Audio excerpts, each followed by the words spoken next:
So welcome to the advice session, how to submit to the annual conference. There are 4 of us on this panel, and we've had a quick chat before we started, but this is we're going to be really just trying to give some advice and some of our experiences of both submitting for and reviewing for the conference, the annual conference over the years. We'll introduce ourselves in a minute, but just to remind people that this session is being recorded. It will, I hope, be edited down to this point, and then as we get kick-off, this will appear on the PESGB website as an ongoing advice session for members to and non-members to look at. Welcome. My name is Richard Davis. I am based at the University of Central Lancashire in Preston, and I've been a member of PESGB. I was calculating earlier on for I think now 28 years. So a long time. I was young when I started. Just go along the top, Richard Smith. Hello, I'm Richard Smith. I'm from the University of Durham in the UK. I've been on the review panel for the conference since Richard Davis was a tot. And I guess that's why I'm here today. And it's very nice to see you all. Hello, I'm Ruth Harbron. I'm from UCL IOE, Institute of Education, and I've been on the review panel for a while as well, a few years as well. I'm John Tilson. I'm at Liverpool Hope University, and I've been on the panel for literally a few years, rather than more metaphorical sense. Okay, great. So the way we thought we'd run the session, we've got the chat room open. So if you want to write things in the chat, please feel free. But what we're going to try and do is spend a bit of time just talking about the various aspects of the conference in terms of submission, and then do a Q&A from that point on. But if you want to ask a question, do put your hand up and just ask. There are, as I say, be aware that because we're recording it, you and the question will get recorded for the world to see for perpetuity. But it's not intended to be a presentation followed by Q&A. It's supposed to be a bit more interactive than that. So do feel free, raise hands, ask a question, and I've got control of the of everything at this end. Richard was going to start off. Richard Smith is going to start off talking a little bit about the stats and the review process. Well, first, can I encourage you to submit? I mean, one of the things to say about how you get your paper accepted is do submit it and don't be shy. And I do hope that as many of you as possible will come back to Oxford or come to Oxford for the first time when this becomes possible. Because if you've not been there before, it is a very nice weekend. It's very friendly. We all eat together all the time. I mean, we have sessions as well, but you know, when we eat together in the big hall at New College. And I don't know a single person who's come away from it, from their first visit, not wanting to come back again. So my remit is to talk about the numbers. We have an opportunity for 60 papers in concurrent sessions. So that is what you're submitting for. And that 60 is made up out of 5 concurrent sessions across 6 rooms, equals 30. And there are 2 papers in each session. And once I got that far, even I could say that that made 60, 30 times 2. So your chances of getting accepted are not at all bad. We get something like 100, 110 submissions, something like that. So you've got a more than 50-50 chance of being accepted. We don't know who you are when you submit, as other people will explain here. So there's absolutely no sense in which, if you haven't submitted before, your chances are worse because of that. And now over to Ruth. Yes, I mean, peer review. I think Richard was going to chip in on this one. The peer review process, it's a panel of people who have already submitted to the conference and attended one conference and had a paper accepted. So it's not daunting. And if you're in that position, we always invite new people onto the peer review panel. So it's a very nice process. It works in the following way. Our hosts, our management company, SAS, Steph, who many of you know, organizes us into groups together with the conference chair, who this is for 3 years is Amanda, and she does a mixture of so we're 3 people who read the papers. We read a number of papers each, and we are carefully chosen from continental philosophy, analytic philosophy, and so on, so that there isn't a bias among the reviewers. So that's the peer review process. And then we have a meeting in London. We submit the scores, and then we have a meeting in London where we sometimes fierce arguments about papers. So there's another chance, if your paper's being defended by someone and the other 2 people in your triumvirate don't like it, there's another chance to have it reread by someone. So it's I think it's a very fair process. Richard, anything to add? No, Yeah, no, I think that's right. Sorry, Richard.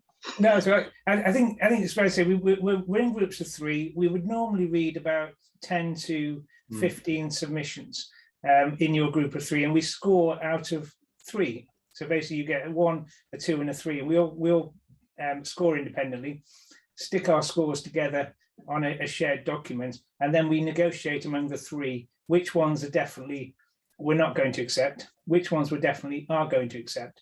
And then there is the famous combination of 3-2-1s and 2-2-3s and 2-2-2s that we have as scores that then we negotiate and talk about what the strengths and weaknesses of each paper is. So as well as individually reviewing, as you might do for a journal, we score in a very simple way. We don't get into kind of complicated metrics. It's very simple: 1, 2, or 3. 1 is don't accept, 3 is a definite acceptance. And then we do negotiate and talk in detail about particular ones where some member of the group might think it's got a real strength and others are less sure about that. And we will talk those things through. Where we can come to a decision, we put those decisions forwards to the committee in London, where a member of each of the groups of 3 go to that committee meeting, and then we will look at the spreadsheet of everything that's been submitted. At this point, everything's still anonymous, so we've no idea who's who, and we then look at the scores, and we will then read papers in that meeting. So if a group hasn't been sure whether or not to accept a paper, it will then get read by 1 or 2 other people at that meeting to ensure that it's accepted on its qualities.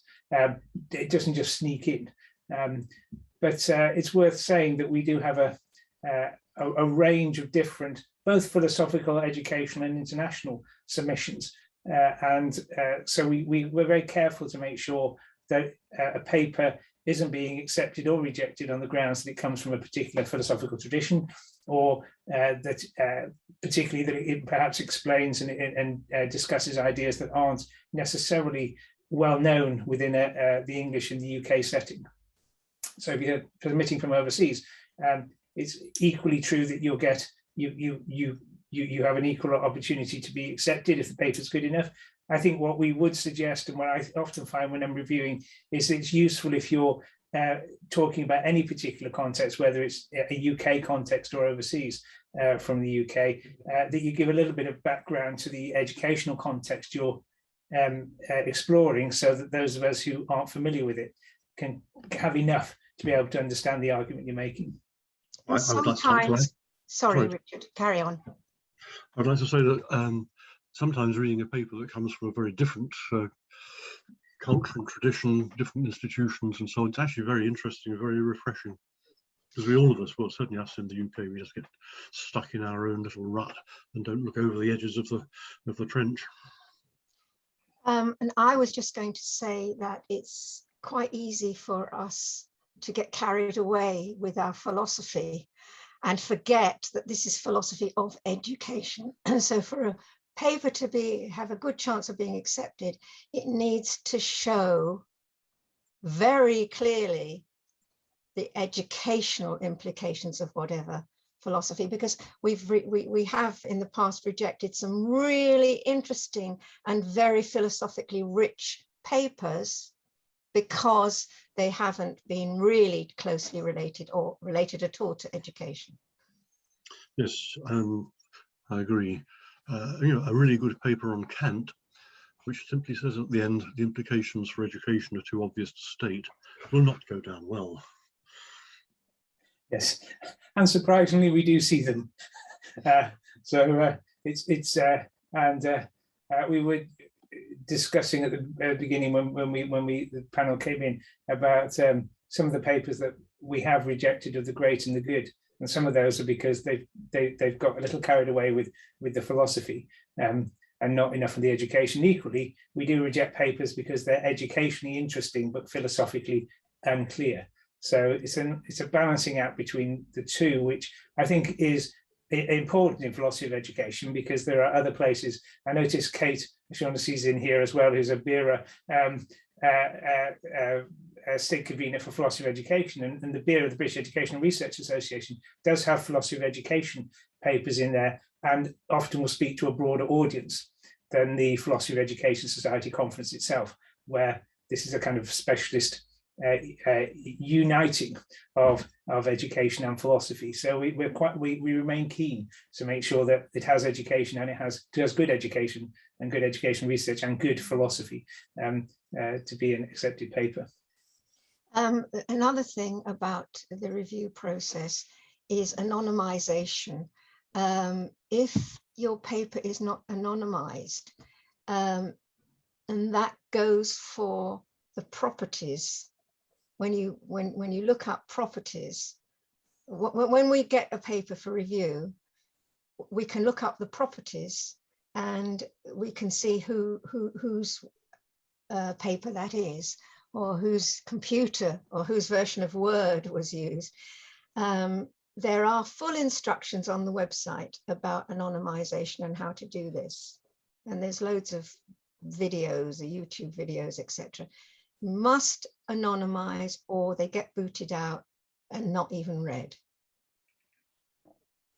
Is this a good, I mean, I'm just looking around to see whether there's anybody got any hands raised, any particular questions around what we've been talking about in terms of the review process. We're trying to be both encouraging and also give some pointers about what, in a sense, what we've come to know about how to write our own papers for the conference. I'm just wondering whether it's worth perhaps talking a little bit about the submission process itself, and then going on to talk about the individual different things you can submit in the conference. So the Society has gone for an online submission system.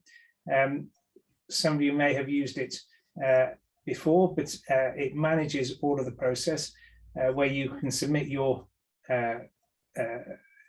paper or workshop or your symposium or your poster into that process, and that's how we review.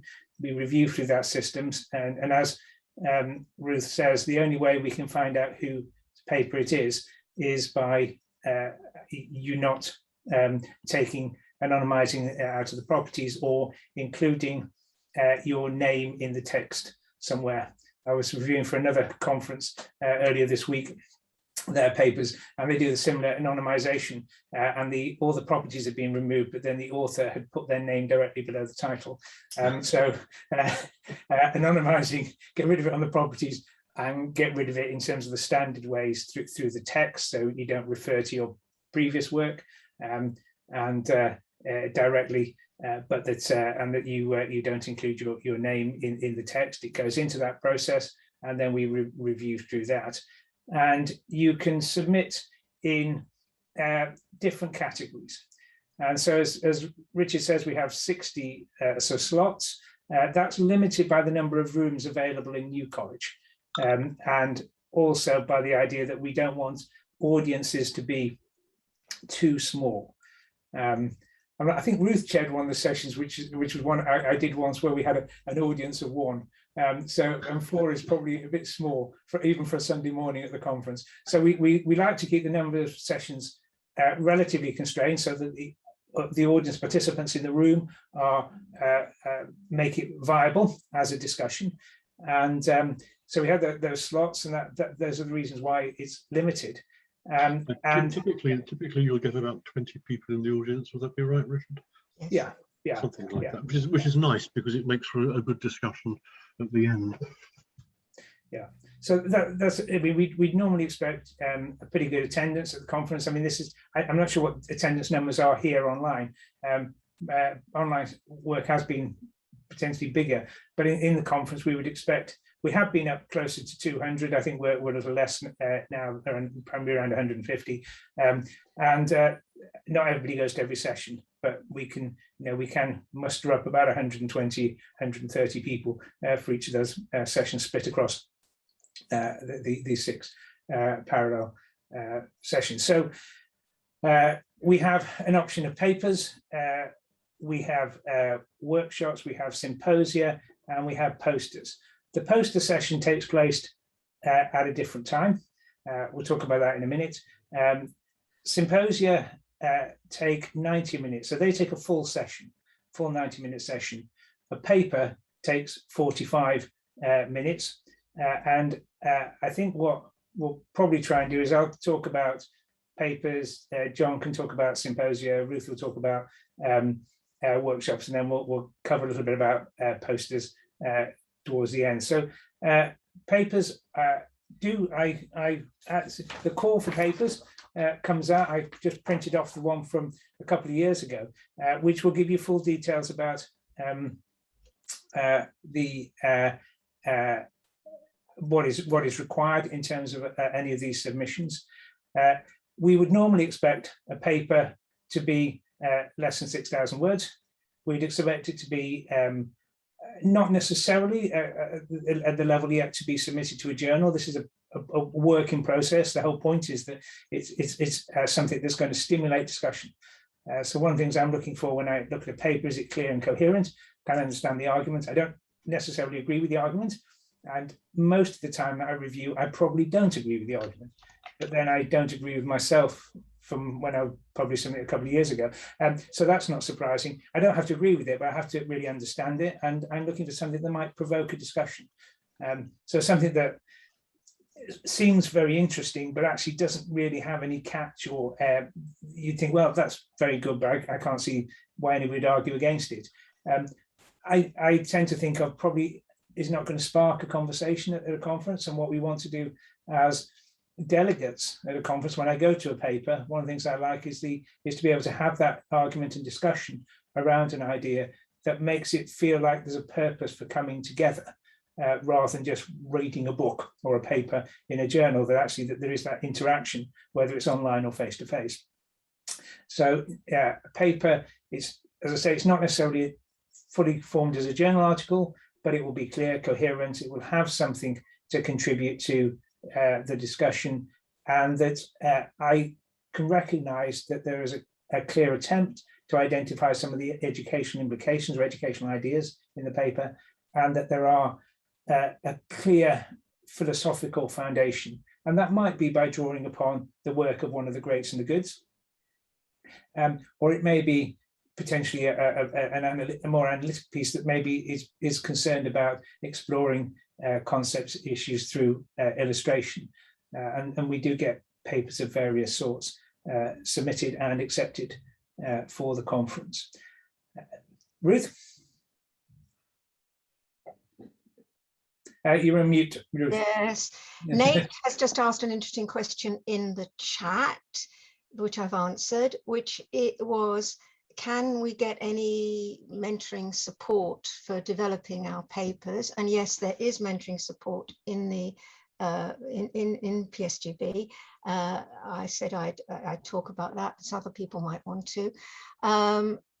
But the point is, it doesn't interfere with the review process, because what we didn't say was, at the beginning, if we recognize a paper come up from any of our students or anybody that we've helped, then we have to declare an interest, and we don't review that paper. We return it to SAS, and it goes back to another group. Thanks, Ruth. Yeah. Does that answer your question? This cuts both ways, doesn't it? Because if you think, oh, so-and-so might be just a person to ask for some advice because he or she shares common interests with me, that person would also make a sympathetic reviewer, but of course won't be able to review it.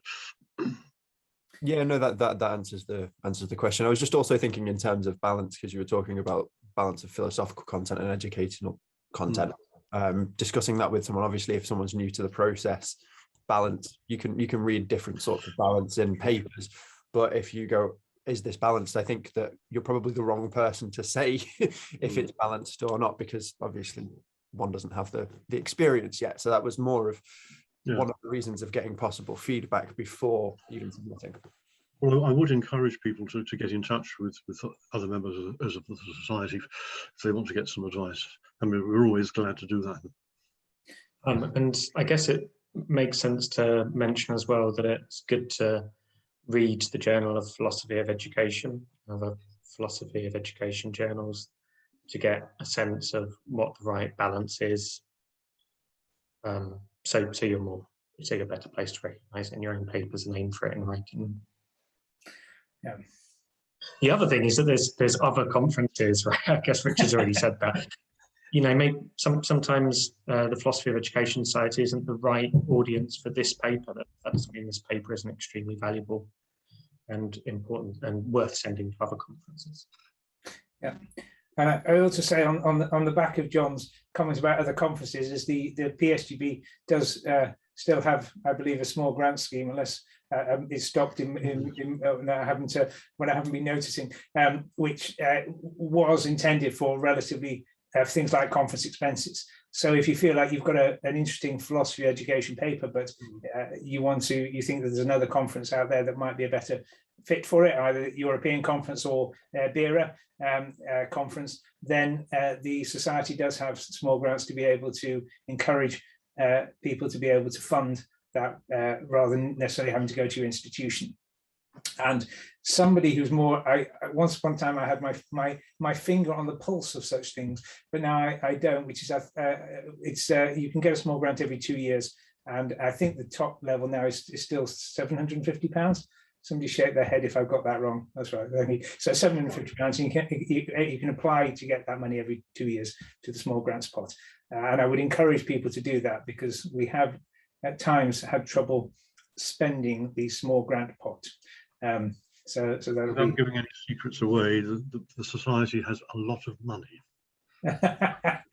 We would like to spend it. In fact, by our constitution, to satisfy the charity commissioners, we have to spend it.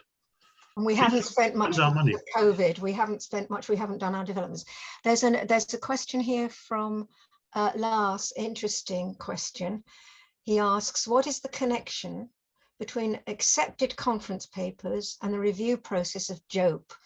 Does one start from scratch if one submits an accepted conference paper to JOPE? There is no connection.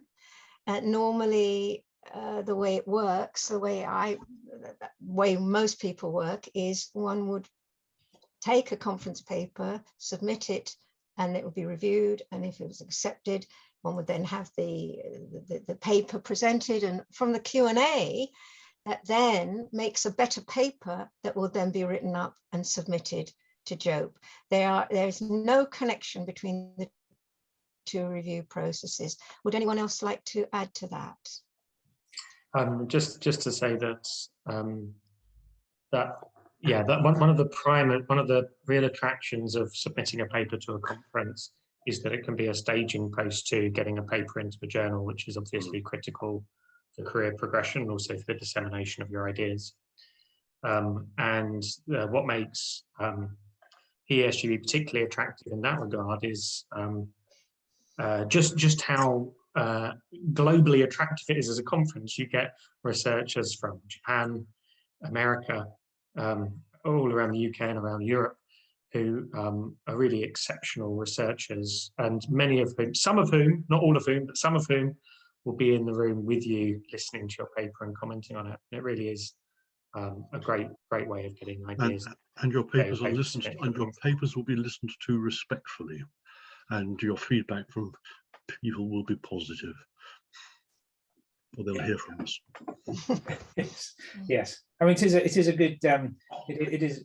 John says it is a kind of bringing together of a whole range of scholars. We're not a huge international community, but the Oxford Conference is one of the highlights of the international process of conferences.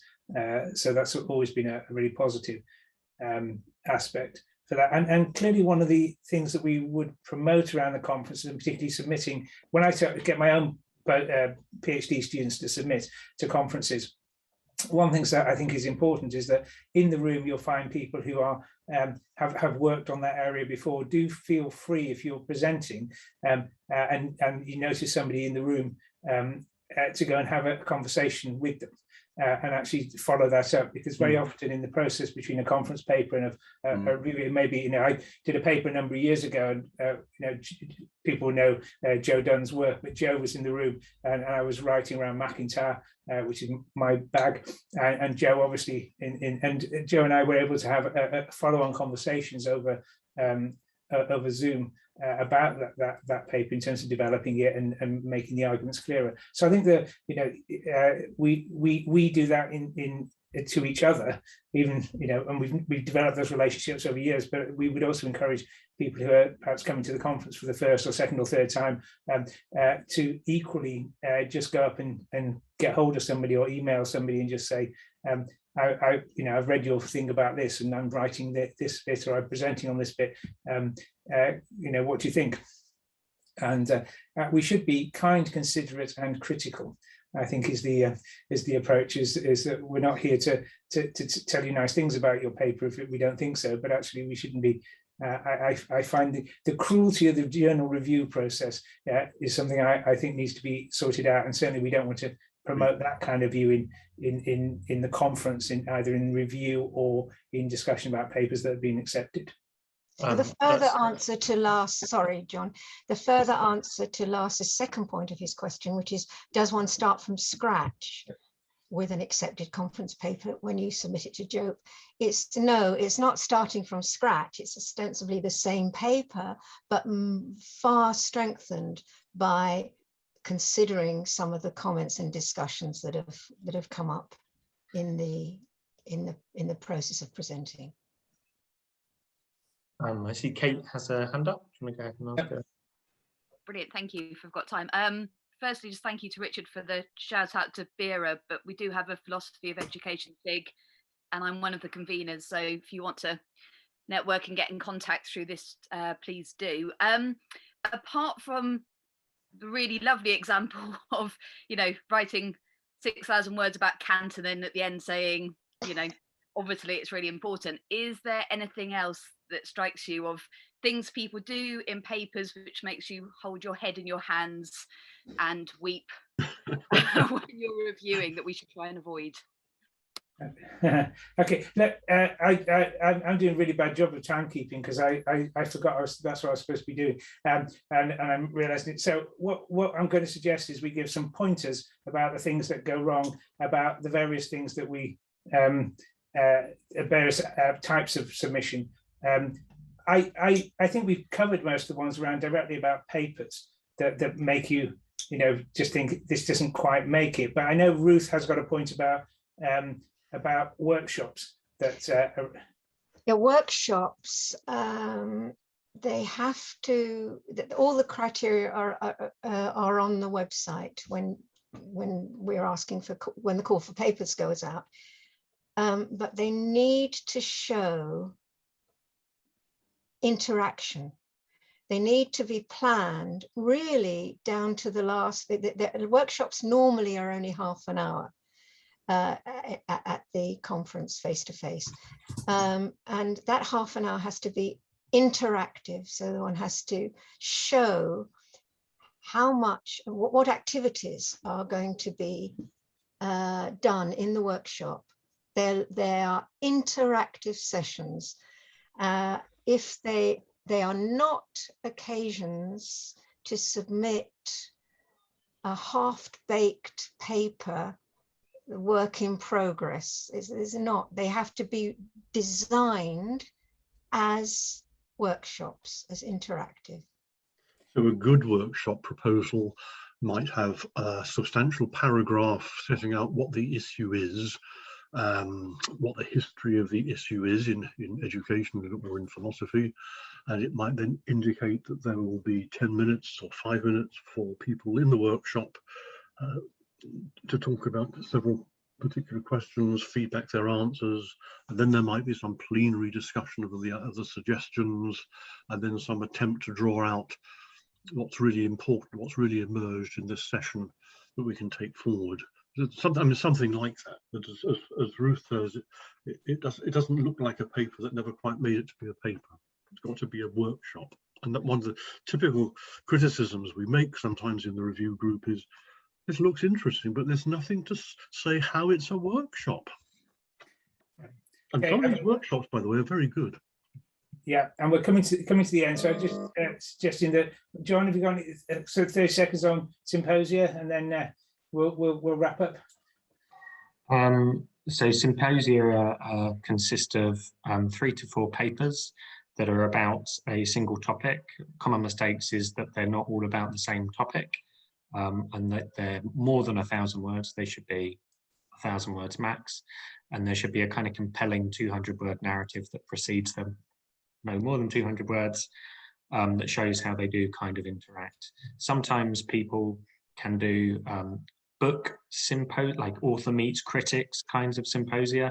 These do exist. These are frowned on, apparently, but to the extent that you can make the case that this is an interesting, compelling topic and not just someone talking about their latest book. This is an educationally, philosophically interesting thing, and there will be a conversation between people that challenges and extends some of the themes in the book. These do get in and are very interesting. Okay. So we are coming to the end, and I've had a little prompt to say, got to close the session, and we're going off to the network lounge to cover things up. I will just say 10 seconds on posters. Posters are a great way. If you've never submitted anything to the conference before, posters are a great way, and it gives you an opportunity, literally is a poster, and a great opportunity for you to go and talk about your work. And we do go and try and make sure that delegates do go and look at the posters. I know in some conferences they tend to get a little marginal, but we do, the conference room where the posters are during those poster sessions are very lively and full. So also think about doing a poster for the conference. As we've said before, everything's up on the website. In terms of Net Conference for 2022, the call for paper, I'm assuming, should be coming out pretty soon.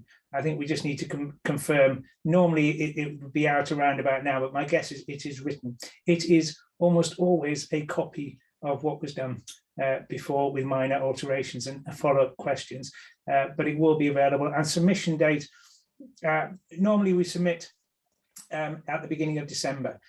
I haven't heard about a timeline about whether we're going to shift that this year, because this conference is much later. But because of the reviewing process, it tends to be early December in order to get the reviews done and answers back out. So if you're thinking about submission for 2022, I would say start writing now.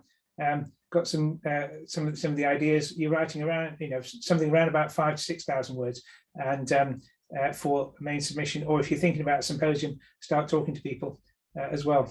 Yes, may I mention, Richard, very quickly that one attractive feature of submitting for symposia is that you can use them as a networking opportunity, and you might see people that work on similar topics to you that are prominent in the field, who you can further build relationships and exchange knowledge with. They're a really good way of consolidating and establishing relationships of that kind. Can I just say that we all hope that we'll be back in New College, pandemic permitting, in March, April next year, and we hope we'll see as many as possible of you there. The society needs you. You are the future. Thank you very much. Okay, we're heading to the Network Lounge. Do feel free to get in contact if you want to chat or you want some more advice. We are happy to do so.